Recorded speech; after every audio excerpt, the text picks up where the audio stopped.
Halo semuanya, hari ini kita bakal jalan-jalan ke sebuah tempat yang luar biasa. Bayangin deh, ada danau yang lahir dari api vulkanik dan letaknya itu tersembunyi tinggi banget di atas awan. Yuk kita kupas tuntas kisah di balik Ranukumbolo. Coba deh bayangin sejenak. Jauh dari mana-mana, di ketinggian yang ekstrim, tiba-tiba ada oase air tawar yang super tenang. Kayak di negeri dongeng ya. Tapi, tempat ini beneran ada loh. Oke, siap-siap ya. Perjalanan kita sekarang dimulai menanjak ke ketinggian Gunung Semeru di Jawa Timur buat nemuin si permata yang tersembunyi ini. Nah, ini dia penampakannya. Ranukumbolo yang terhampar megah di 2.400 meter di atas permukaan laut. Ini bukan danau biasa loh. Para pendaki dan peneliti sampai menjulukinya Permata Semeru. Kenapa? Ya karena keindahannya yang nggak masuk akal dan lokasinya yang benar-benar nggak terduga. Sekarang kita masuk ke bagian yang paling dramatis nih dari ceritanya. Gimana caranya danau ini bisa ada? Asal-usulnya itu, melibatkan kekuatan super dahsyat dari dalam perut bumi. Kunci buat ngerti asal-usul Ranukumbolo itu ada di satu kata ini, mar. Gampangnya gini, mar itu kawah raksasa yang terbentuk dari ledakan uap yang super panas pas magma cair dari dalam bumi ketemu sama air tanah.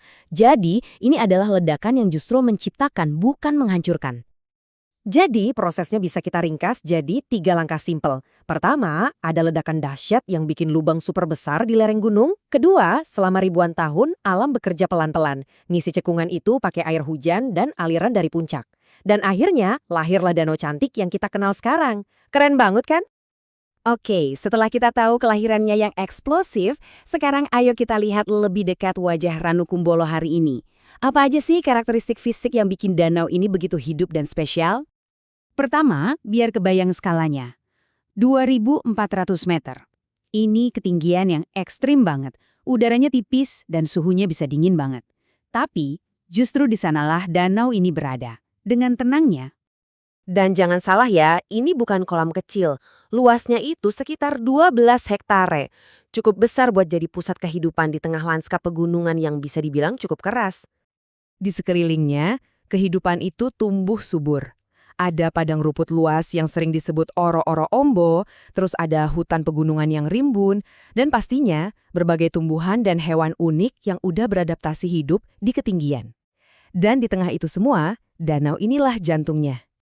Nah, ini yang bikin Ranukumbolo jadi makin menarik. Ternyata danau ini punya peran ganda. Dia melayani dua tuan yang sangat berbeda. Kita manusia dan juga alam itu sendiri. Coba kita lihat.